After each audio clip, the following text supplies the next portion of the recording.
up next for Music Note.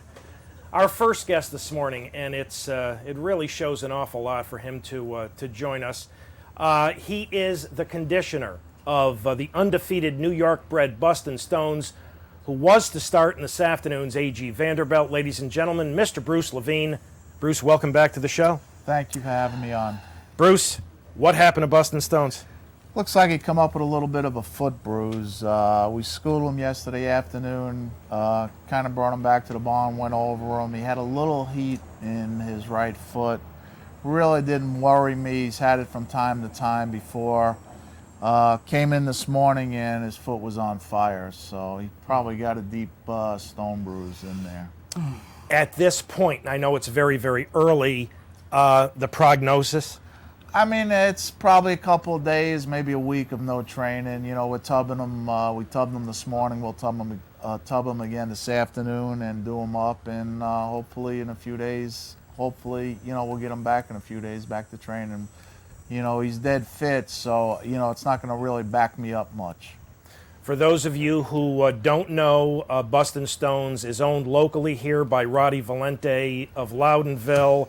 How's Roddy taking this? That was a tough phone call this morning.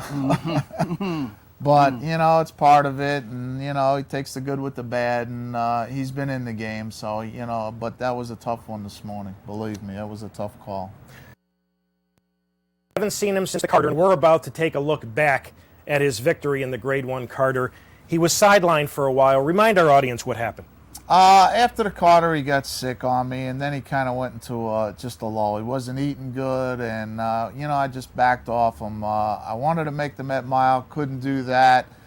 Then after he got sick and everything, then I just, pointed him for this race. And he was just doing so good, it just kills me, that just a foot bruise to knock him out. So, Bruce, this was your first Grade 1 victory of an outstanding career. Talk about this performance, if you would, and what it meant to you to win the first Grade 1. I mean, to have a horse just to win a Grade 1 is unbelievable, and then it's a homebred by Roddy, and then, he's undefeated, this horse. So, I mean, he's just so game. I mean, it's just tough to go by this horse, I mean, he's just a fighter. I mean, he does what he has to do and runs as fast as he has to run.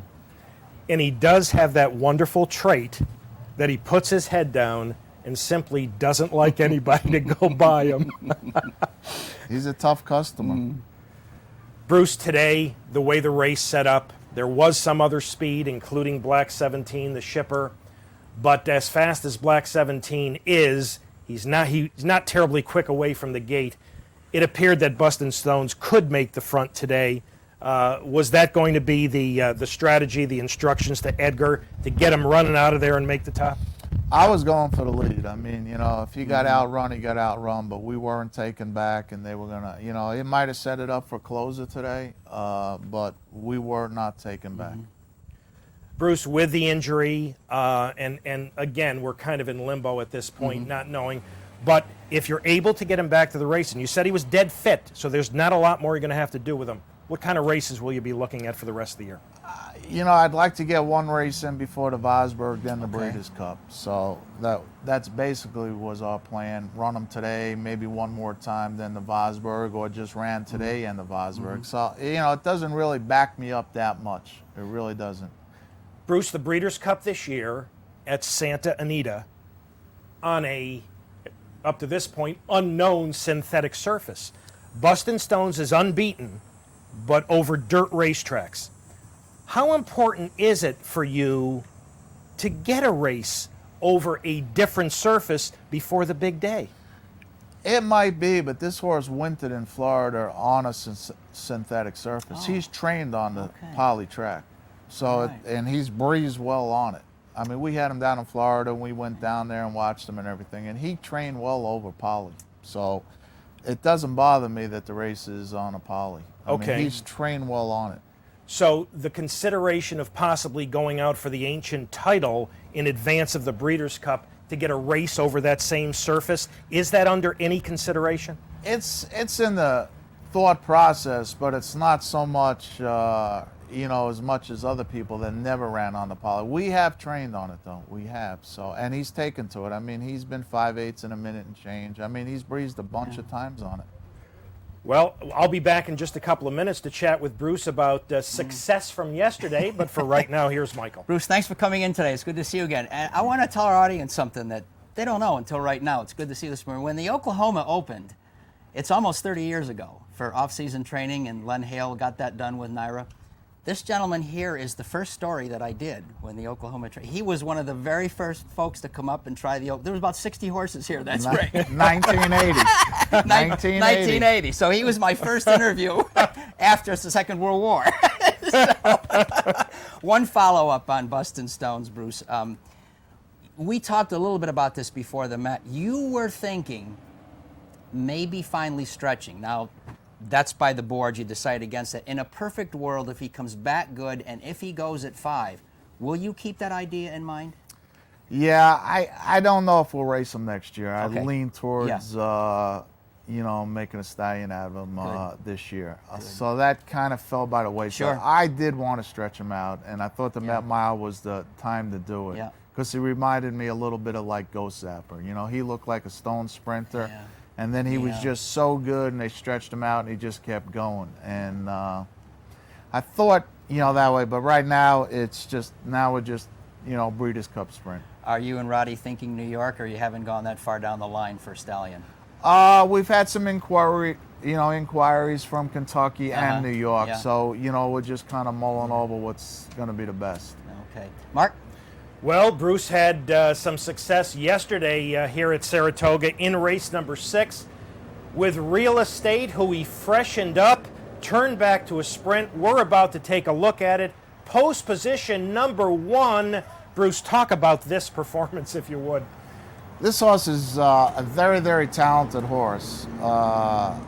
He went first time out at Belmont, and he really was so green, didn't even know how to run. Then he got hurt on me, and actually we sent the horse to Florida.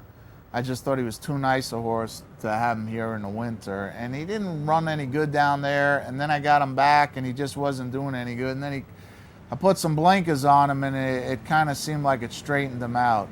He was just just didn't want to cooperate.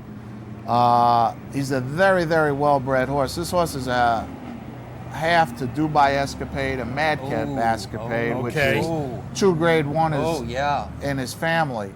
And they were both sprinters, and I ran him long, and he kind of like got headed and came back going long the first time, and then I said, this horse might not want to do what I'm asking him to do.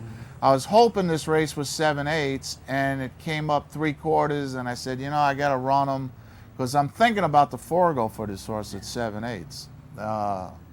Closing weekend, so I got to see where I'm at with him after how he is after this. What a courageous effort. Bruce, he had won a middle distance race, and as you mentioned, he had fought off pressure that day, I think from the favorite. He was inside under pressure, got headed, and just drew off in the stretch. But he had to turn back to 3/4 yesterday from the rail, which is about as unideal as you could possibly get, yet he shows that kind of speed and tenacity. He's a very, very fast horse, and of course the family's fast, and I really didn't have any thoughts that he wouldn't be on the lead or at worst be laying second in this race yesterday.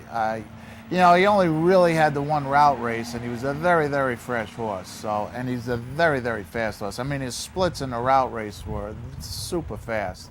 And that's when I said, maybe he really wants to be a sprinter. So that's what I did. So how'd he come out of the race? He'd come out of it good. He cooled out good, maybe a tick tired, but right now I'm leaning towards running him in the forego. Bruce, and finally, before we let you go, and thanks again under the circumstances, it really shows a great deal for you to show up this morning. We appreciate it. Earlier this year, Monmouth Park, and you are knocking them dead at Monmouth. This is just terrific. But the New Jersey Racing Commission comes in and does a random testing on all the horses. Talk about that.